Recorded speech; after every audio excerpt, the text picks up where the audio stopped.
Welcome back my YouTube channel Shivaraj Sujatha. Hi friends, ನಾನು ಇವತ್ತೊಂದು ಈಸಿಯಾಗಿ ಕ್ವಿಕ್ಕಾಗಿ ಮೊಸರು ಸಾಂಬಾರು ಮಾಡ್ತಾಯಿದ್ದೀನಿ. ಬನ್ನಿ ಅದನ್ನು ಮಾಡೋದು ಹೇಗೆ ಅಂತ ನೋಡೋಣ. ಫಸ್ಟು ನಾನು ಗ್ಯಾಸ್ ಆನ್ ಮಾಡಿ ಗ್ಯಾಸ್ಗೆ ಬಾಣಲಿ ಇಟ್ಟೆ. ಬಾಣಲಿಗೆ 2 ಸ್ಪೂನಷ್ಟು ಆಯಿಲ್ ಹಾಕಬೇಕು. ಎಣ್ಣೆ ಎಲ್ಲ ಸ್ವಲ್ಪ ಬಿಸಿ ಆದಮೇಲೆ ಅದಕ್ಕೆ ಒಂದು ಅರ್ಧ ಸ್ಪೂನ್ ಅಷ್ಟು ಸಾಸಿವೆ ಹಾಕಬೇಕು. ಸಾಸಿವೆ ಎಲ್ಲ ಬೆಂದು ಅದು ಸ್ವಲ್ಪ ಚಿಟಪಟ ಎಲ್ಲ ಅಂತ ಅಂದಾದಮೇಲೆ ನೋಡಿ, ನಾನು ಬೆಳ್ಳುಳ್ಳಿ ಮತ್ತು ಹಸಿಮೆಣ್ಸಿನ್ಕಾಯಿ ಹಾಕ್ತಾಯಿದ್ದೀನಿ. ಇದಿಷ್ಟನ್ನು ಹಾಕಿ ಇದನ್ನು ಸ್ವಲ್ಪ ಫ್ರೈ ಆದಮೇಲೆ ಈರುಳ್ಳಿನ ಉದ್ದುದ್ದ ಸಣ್ಣ ಕಚ್ಚಿಟ್ಕೊಂಡಿರೋ ಈರುಳ್ಳಿನ ಆ್ಯಡ್ ಮಾಡಬೇಕು. ಫ್ರೆಂಡ್ಸ್, ನಿಮ್ಮ ಹತ್ರ ಕರಿಬೇವು ಇದ್ದರೆ ಹಾಕಿ, ಇಲ್ಲ ಅಂತಂದರೆ ಏನೂ ತೊಂದರೆ ಇಲ್ಲ. ಮತ್ತು ನಾನು ಕರಿಬೇವನ್ನ ಸ್ಕಿಪ್ ಮಾಡಿದ್ದೀನಿ. ಫ್ರೆಂಡ್ಸ್, ಇದು ಬ್ಯಾಚುಲರ್ಗೆ ತುಂಬ ಯೂಸ್ ಆಗುತ್ತೆ. ಅವರು ಕೆಲಸದಿಂದ ಸಾಕಾಗಿ ಬಂದಿರ್ತಾರೆ, ನಾನು ಏನು ಸಾಂಬಾರು ಮಾಡೋದನ್ನಪ್ಪ ಟೆನ್ಷನ್ ಇರೋದಿಲ್ಲ. ಆವಾಗ ಈ ರೀತಿ ಒಂದೊಂದು ದಿನ ಮೊಸರು ಸಾಂಬಾರು ಮಾಡಿ ಅವರು ಊಟ ಮಾಡ್ಬೋದು.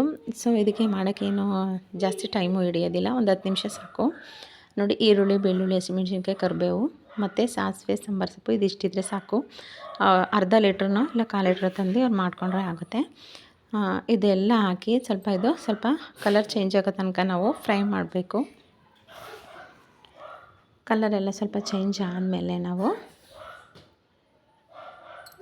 ಅದಕ್ಕೆ ಲಾಸ್ಟಲ್ಲಿ ಉಪ್ಪು ಹಾಕಬೇಕು. ಫ್ರೆಂಡ್ಸ್, ಇದು ಬ್ಯಾಚುಲರ್ಸ್ಗೆ ಅಂತ ಏನಿಲ್ಲ.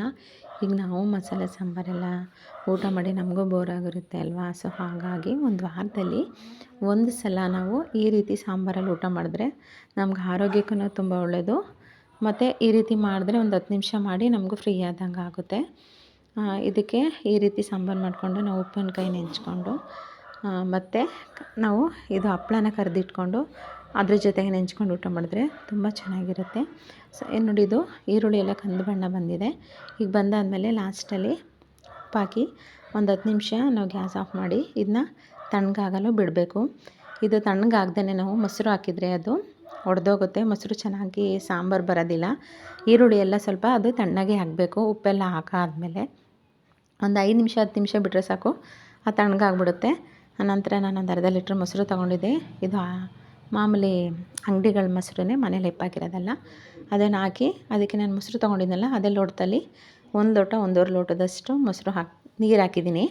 ನೀರು ಹಾಕಿ ಇದನ್ನೆಲ್ಲ ಮಿಕ್ಸ್ ಮಾಡಿ ನಾನು ಸಾಂಬಾರು ಅದಕ್ಕೇ ಮಾಡಿದ್ದೀನಿ. ಅಂದರೆ ತೆಳುವೂ ಅಲ್ಲ, ಸ್ವಲ್ಪ ಗಟ್ಟಿನೂ ಅಲ್ಲ, ಆ ರೀತಿ ಮಾಡಿಟ್ಕೊಂಡಿದ್ದೀನಿ. ಲಾಸ್ಟಲ್ಲಿ ಸ್ವಲ್ಪ ಕೊತ್ತಂಬರಿ ಹಾಕಿ ಮತ್ತು ಲಿಡಲ್ ಕ್ಲೋಸ್ ಮಾಡಿ ನಾವು ಇದನ್ನು ರೈಸ್ಗೆ ಹಾಕೊಂಡು ಊಟ ಮಾಡ್ತಾಯಿದ್ರೆ ತುಂಬ ಚೆನ್ನಾಗಿರುತ್ತೆ. ಫ್ರೆಂಡ್ಸ್, ನಾನು ಮಾಡಿರೋ ನಿಮಗೆ ಮೊಸರು ಸಾಂಬಾರು ಇಷ್ಟ ಆಗಿದ್ದರೆ ಲೈಕ್ ಮಾಡಿ, ಶೇರ್ ಮಾಡಿ ಮತ್ತು ಕಾಮೆಂಟ್ ಮಾಡಿ.